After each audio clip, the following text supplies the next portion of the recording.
مفتی صاحب آپ نے وزیر اعظم کی تعریف کی فلسطین پر بات کرنے پر، جبکہ انہوں نے 1967 کے مطابق تقسیم پر بات کی اور 2 ریاستی حل پیش کیا جس میں ریاست فلسطین کے ساتھ ناجائز ریاست اسرائیل کو تسلیم کرنا پڑ رہا ہے۔ جو وزیر اعظم نے بات کی ہے نا وہ فلسطینیوں کا مطالبہ ہے، سمجھ رہے ہو؟ تو مدعی سس گواہ چس بننے کی کوشش نہ کرو اگر یہ اس طرح سے حل ہو جاتا ہے ان پہ ظلم رک جائے گا اور ان کو بھی ایک آزاد ریاست مل جائے گی، تو یہ تو پہلے فیصلہ ہو چکا تھا، تو یہ something is better than nothing۔ ابھی جو حالات چل رہے ہیں، اچھا جو لوگ مشورے دے رہے ہوتے ہیں نا ان کے بچوں پہ بھوک اور افلاس آئے، پھر ہم پوچھیں گے کہ اب آپ مشورہ دو، آپ کا کیا خیال ہے؟ وہ کہیں گے جس طرح سے جوڑ توڑ کر کے بھائی یہ ظلم ختم ہو ہم راضی ہیں۔ تو دوسروں پہ جو گزر رہی ہے نا ان کے حقائق کو، گراؤنڈ ریئلٹی کو سامنے رکھ کر فیصلہ کرو۔ اور اسرائیل کبھی بھی اس حل پہ نہیں آئے گا کیونکہ اس میں اسرائیل کو نقصان ہے۔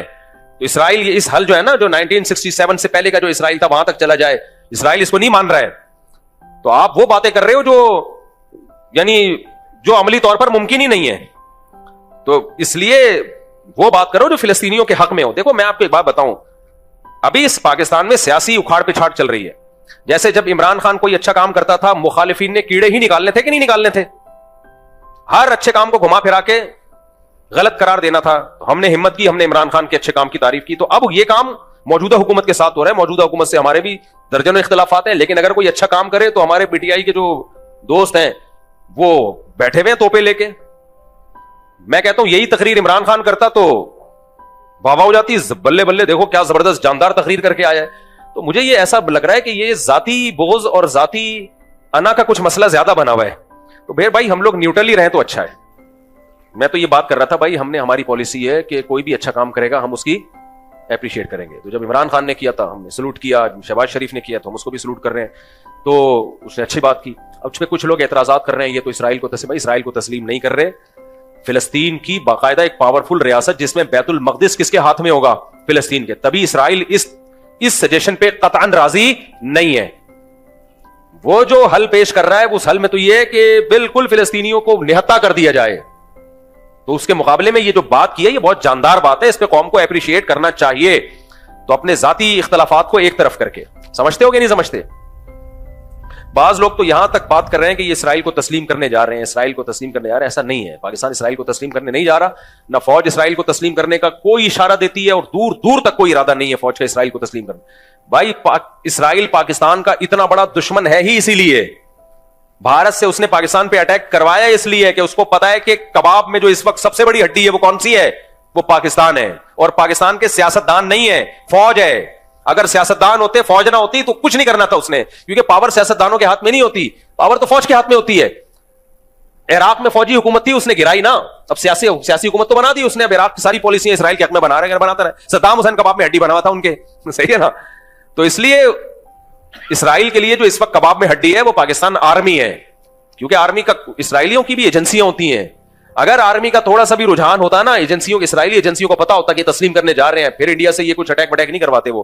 اس لیے میرے بھائی عمران خان سے آپ محبت کریں، عمران خان کو فیور کریں، 100 دفعہ کریں، لیکن یہ نہیں کہ اٹھ پٹانگ آپ جو بھی حکومت کوئی اچھا مثبت کام کرے تو آپ نے بس اس کے اگینسٹ ہی جانا ہے۔ ڈالر کو اسٹیبل کر لیا ہے فوج نے، ڈالر کو اسٹیبل کر لیا، جس سپیڈ سے ڈالر تباہ ہو رہا تھا نا، گر رہا تھا، وہ روکا ہے۔ اسمگلنگ پہ پابندی لگا کے باقاعدہ فوجیوں کی لڑائی ہوئی ہے بارڈر پہ، جو اسمگلنگ ہو کے جا رہا تھا، فوجی شہید ہوئے اس میں بہت زیادہ۔ تو یہ فوجی جوانوں نے قربانی دی ہے جو ڈالر کو یہاں لا کے روکا ہے، ورنہ ڈالر بے لگام ہو گیا تھا بالکل، کوڑیوں کے یعنی ہماری کرنسی کوڑیوں کے دام ہونے والی تھی جو حالات چل رہے تھے۔ تو اس لیے بھائی کسی کا کلمہ پڑھنے کی ضرورت نہیں ہے، جو اچھی بات کرے اس کو فیور کرو، جو بری بات کرے اس کو کیا کہو؟ اس کو غلط کہو، بس ختم، یہ پالیسی رکھو۔ باقی سیاستدانوں میں تو ہر آدمی کا کوئی ہیرو ہوتا ہے، جو ہیرو ہے اس کو ہیرو رہنا دو، اس کو کس نے منع کیا ہے؟ گورنمنٹ کی طرف سے کوئی پابندی تھوڑی ہے۔ میرے کتنے لوگ ہیں جو میرے بیان سنتے تھے، مجھے بار بار کہ آپ نے وزیر اعظم شہباز شریف کی اس مسئلے میں تعریف کر دی ہے تو آپ کا بیان سننا چھوڑ دیا ہم نے، آپ بھی 2 ٹکے کے آدمی نکلے۔ جب میں عمران خان کی تعریف کرتا تھا تو بہت سے لوگوں نے میرا بیان سننا چھوڑ دیا تھا کہ آپ تو خود یہودی ایجنٹ نکلے، اور اب میں نے میاں شہباز شریف نے جو اچھا کام کیا اس کی تعریف کر دی تو آپ بھی یہودی ایجنٹ نکلے۔ جو ادھر والے ہیں وہ بھی ہمیں یہودی اور بکاؤ، اور یہ والے بھی بکاؤ، تو 4 آپ جیسے چند لوگ رہ گئے ہیں ہو سکتا ہے اگلے بیان میں آدھے گھر چلے جائیں۔ تو نہ اتنی جلدی کسی سے محبت کرو، نہ اتنی ذرا ذرا سی باتوں پہ کسی سے بدگمانی کرو۔ اور علماء کے بارے میں تو ایک بات یاد رکھو، علماء سے آپ دین سیکھنے کے لیے آتے ہو، جائز ناجائز سیکھنے کے لیے آتے ہو۔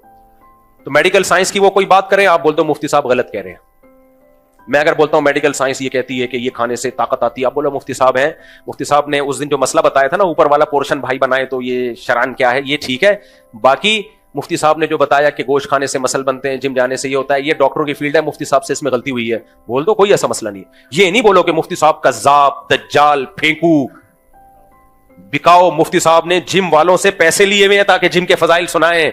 مفتی صاحب اس دن کہہ رہے تھے کہ دیسی مرغی کھایا کرو, اصل میں ان کا دیسی مرغی کا بزنس ہے, یہ پھر زیادتی ہو جائے گی. تو اختلاف کر لو, 100 دفعہ کر لو, بھائی ہماری فیلڈ ہی نہیں ہے نا یہ میڈیکل سائنس. اگر بول دوں تو آپ بولو غلط بول دیا, ختم. ہمارے بھی بعض بزرگ ایسے ہیں جنہوں نے کوئی بات کی, ہمارے شیخ حضرت مفتی رشید احمد صاحب, میں ان سے بیعت تھا اور ایسی عقیدت مجھے اب بھی ان سے ہے نا کہ آپ سوچ نہیں سکتے, لیکن وہ میڈیکل سائنس میں ڈاکٹروں کو کہتے تھے یہ الو بنانے کی مشینیں ہیں. اللہ معاف فرمائے. زندگی بھر حضرت نے ایلوپیتھی کوئی دوا نہیں کھائی ہے, زندگی بھر حکیمی دوائیں کھاتے تھے, ہومیوپیتھک اور حکیمی. ایلوپیتھک دوا کے کبھی قریب بھی نہیں پھٹکے وہ. لیکن ہماری رائے یہ ہے کہ یہ ان کی رائے یہ صحیح نہیں تھی, ان سے غلطی ہوئی ہے اس میں.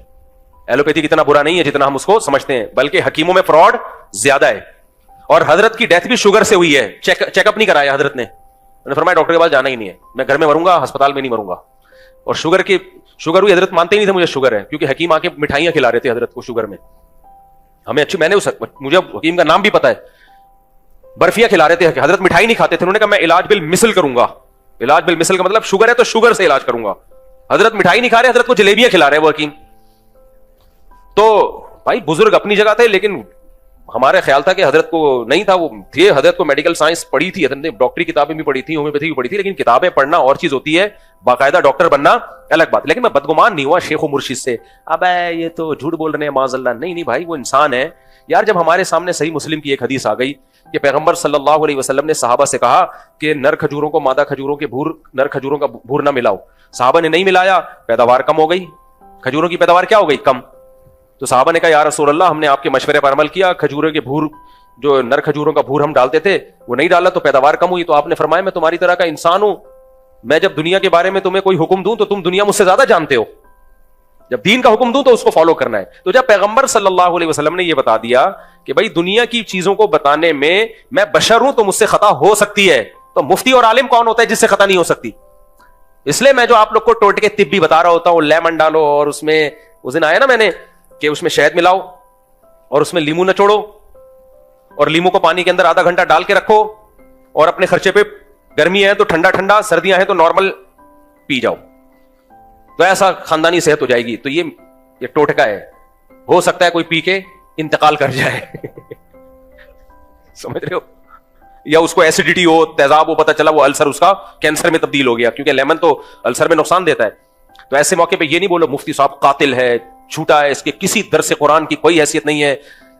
دنیا یہی بولے گی بھائی مفتی صاحب نے ایک اپنے تجربہ بتا دیا, آپ ڈاکٹر سے پوچھ لیتے, حکیم سے پوچھ لیتے, اگر وہ بتا دیتا کر لیتے, نہیں کرتا نہیں کرتے, تو مفتی صاحب وہ حکیم تھوڑی ہے. یہی بیلنس بات یہی ہوتی ہے نا, عمل کرنا ہے کر لو, نہیں کرنا ہے نہیں کرو. تو اسی طرح سیاست میں بھی جب میں کوئی بات کر رہا ہوں تو اس میں سیاسی بات ہے بھائی, اس میں ایک رائے ہے, آپ مان لیں مان لو, نہیں ماننا تو اس کا درس قرآن یا فتوے کے غلط ہونے سے تعلق تھوڑی ہے. ایک صاحب نے حضرت مفتی تقی صاحب کے بارے میں کہا کہ انہوں نے سندھ کے گورنر کی تعریف کی ہے. حضرت مفتی تقی صاحب نے گورنر سندھ کامران ٹیسوری کے بارے میں کہہ دیا کہ حضرت عمر کی سنت کو زندہ کیا ہے نا, وہ راتوں کو جاگتا ہے. اب ہو سکتا ہے دن میں سارا دن سوتا رہتا ہو, ہے وہ قابل احترام, مجھے میری بڑی ریسپیکٹ کرتے ہیں, اس لیے میں اس کے نام عزت سے لوں گا. مجھے جو آدمی عزت دے تو مجھے نہیں اچھا لگتا میں اس کی توہین کروں. تو کامران ٹیسوری سے جب بھی ہماری ملاقات ہوئی بڑی رسپیکٹ دی. اب اچھے ہیں برے ہیں یہ ایک الگ بحث ہے, ماضی کیا تھا اللہ عالم, لیکن کام اس نے کراچی کے لیے بہت کیے, اس کا میں گواہ ہوں. کام واقعی اس نے کراچی کے لیے بہت کیے کامران ٹیسوری نے, اس کا میں چشمدید گواہ ہوں. تو اب مفتی تقی عثمانی صاحب نے کہہ دیا کہ یہ حضرت عمر کی سنت زندہ کی ہے, تو اتنے لوگوں کے میرے پاس میسج آئے, مفتی تقی صاحب تو ایسے. میں نے کہا یار اتنے بڑے عالم نے ایک اسٹیٹمنٹ کہی ہے, ساری زندگی کی عقیدت ایک جملے میں اڑا دیا آپ نے. کوئی کہہ رہا ہے بکے ہوئے ہیں, کوئی کہہ رہا ہے حکومتی وہ ہیں, کوئی کیا کہہ رہے ہیں. یہ تو ہماری قوم کا مینٹیلٹی ہے. آپ زیادہ سے بولتے ہیں بھائی مفتی تقی صاحب کے علم اور تقوی کو سلام, لیکن اس جملے سے ہم اتفاق نہیں کرتے, ہمارے اندر میں وہ بندہ ٹھیک نہیں ہے. تو بس اتنا کافی ہے. کیا یار بیچاروں کو اب بھی کمنٹس آ رہے ہوتے ہیں مفتی تقی صاحب کی تصویروں کے نیچے وہی بندہ ہے جس نے حکومت وقت کی تعریف کی ہے. تو مجھے تو بھائی دیکھو, من عادى لي وليا فقد آذنته بالحرب. حدیث میں آتا ہے کہ اللہ کہتا ہے جو میرے کسی ولی سے دشمنی کرتا ہے میرا اس کے خلاف اعلان جنگ ہے, میرا اس کے خلاف اعلان جنگ ہے.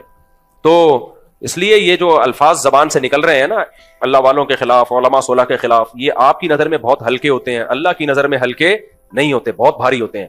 تو ہماری رائے سے بھی کوئی اختلاف کر لو، کوئی مسئلہ نہیں ہے. ہم تو شرعی مسائل ہم سے پوچھو. اگر ہم سیاسی بات کرتے ہیں تو میں نے شہباز شریف کی تعریف کر دی کہ اچھا کام کیا ہے، آپ بول دیتے نہیں اچھا کام کیا، ختم ہو گئی بات. تو یہ جو پاکستان نے بہت زبردست فلسطینی موقف کی تائید کی ہے یونائٹڈ نیشن میں، اس پہ حکومت کو اپریشیٹ کرنا چاہیے. حکومت کام نہیں کرتی تو بھی برا بلا کہتے ہیں، کچھ اچھا کر کے آ جائے تو بھی برا بلا کہنا ہے، تو پھر تو اس کا مطلب تم حل چاہتے ہی نہیں ہو. اور فلسطینیوں کی جگہ اپنے آپ کو رکھ کے سوچو کہ تم پہ یہ ظلم ہو رہا ہوتا.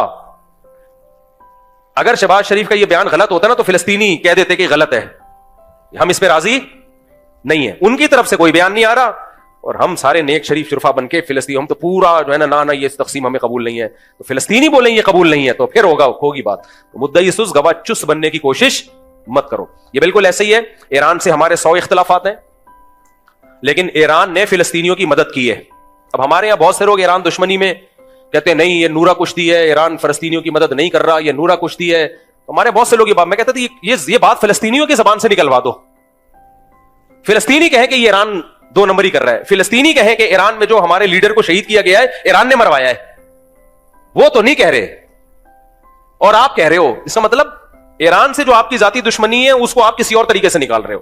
تو ایران کوئی شریف شرفا ملک نہیں ہے، میں کوئی ایران کی تعریفیں نہیں کر رہا، بہت سے جرم ایران کے کندھے پہ بھی ہیں لیکن جتنے ہیں اتنے ڈالے جائیں، جو نہیں ہے وہ نہیں. ایران نے فلسطینیوں کی بے تحاشا مدد کی ہے اور اس مدد کے صلے میں ایران کو قربانی دینی پڑی ہے، بھگتنا پڑا ہے. ایران میں میزائل آ کے گرے ہیں، ان کا آرمی کا آفیسر شہید ہوا ہے، تو یہ ساری قربانیاں فلسطینیوں کی مدد کی وجہ سے دی ہیں ایران نے، تو اس میں ایران کو اپریشیٹ کرنا بنتا ہے.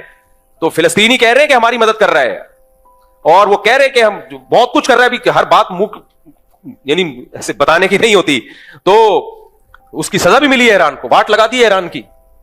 لیکن ہمارے یہاں لوگ کہہ رہے ہیں ہمیں نورا کشتی ہے، خود ہی مروایا ہے، خود ہی مروایا ہے، پہلے فلسطینیوں کے لیڈر کو بلایا اور خود ہی مروا دیا، خود ہی ہیلی کاپٹر گرا دیا، خود ہی یہ کر دیا. بند کمرے میں بیٹھے ہوئے ہیں، منہ میں پان ہے اور تبصرے ایسے کر رہے ہوتے ہیں جیسے پتہ نہیں ان سے بڑا فنٹر اس کائنات میں کوئی پیدا ہوا نہیں ہے. ان کی سورس آف نالج کیا ہے؟ کوئی سورس آف نالج نہیں ہے. تم کس سے ملے ہو یار؟ تم جا کے کسی فلسطینی سے ملے ہو تم جو تمہیں بتا رہا ہو کہ تو فلسطینی جو ہمارے وزیر اعظم نے جو بات کی ہے فلسطینیوں کا، اس کے خلاف کوئی بیان نہیں آیا، لیکن اسرائیل اس کو کسی قیمت پہ تسلیم نہیں کر رہا ہے کیونکہ اسرائیل کو پتا ہے میرا اس میں نقصان ہے. اس لیے یہ اچھا اقدام کیا ہمارے وزیر اعظم کی طرف سے، اچھا اقدام ہوا ہے. باقی جو بھی یہ کہا کرے نا نہیں یہ تو غلط تقسیم ہو رہی ہے، تو ان سے کہو ٹھیک ہے تمہارے بچوں پہ جب یہ ظلم ہونا اور بھوکے شہید ہو رہے ہوں اور یہ قحط زدہ حالت میں وہ مبتلا ہوں، پھر تم کہنا کہ نہیں ہمیں وہ یعنی اتنا ایریا چاہیے جو عملی طور پر جس کا امکان ہی نہیں ہے. جن کے بچے شہید ہو رہے ہوتے ہیں، جو بھوک سے تڑپ تڑپ کے جانے دے رہے ہیں، ان کی زندگیوں کو سامنے رکھ کر آپ فیصلہ کریں. یہ ایک ایسا ہے کہ ایک جگہ ایک صاحب جو تھے نا، ایک لڑکا تھا نکاح کرنا چاہتا تھا، تو لڑکے کے بھائی نے لڑکی والوں کے سامنے وہ شرطیں بیان کی کہ چھوٹے بھائی کو یقین ہو گیا کہ یہ لڑکی والے یہ شرطیں مانیں گے نہیں. اب وہ کہہ رہے کہ یار اس سے تو میرا رشتہ ہی ختم ہو جائے گا. بڑا بھائی کہہ رہے نہیں میں تجھے مروانا نہیں چاہتا، میں چاہتا ہوں ابھی سے یہ شرطیں لکھوا لوں تاکہ بعد میں تو سکون کی زندگی گزارے. چھوٹا کہہ رہا ہے سکون گیا تیل لینے مجھے یہ لوگ ان شرطیں مانیں گے ہی نہیں، میرے تو یہاں شادی نہیں ہوگی. تو یہ بعض دفعہ ایسا ہوتا ہے، وہ کوئی خیر خواہ بن رہا ہوتا ہے، آپ کو کہہ رہا ہوتا ہے کہ بھائی یہ بہت یعنی اس میں یہ ہے، تو اس کو پتا ہوتا ہے بھائی یہ عمل ہی نہیں ہوگا اس کے اوپر، تو یہ میرے ہاتھ سے یہ جو پیکج ہے نا یہ نکل جائے گا. تو اگر یہ حل ہو جاتا ہے تو فلسطینی سکون میں آ جائیں گے. بیت المقدس کس کے ہاتھ میں چلا جائے گا؟ مسلمانوں کے پاس ہوگا. اصل تو بیت المقدس ہے، وہ لینا ہے ہر قیمت پہ. اس لیے میرا خیال ہے کہ شہباز شریف نے اچھی تقریر کی ہے، تو وہ آپ اختلاف کرو 100 دفعہ، لیکن کام خاندانی ہو گیا ہے.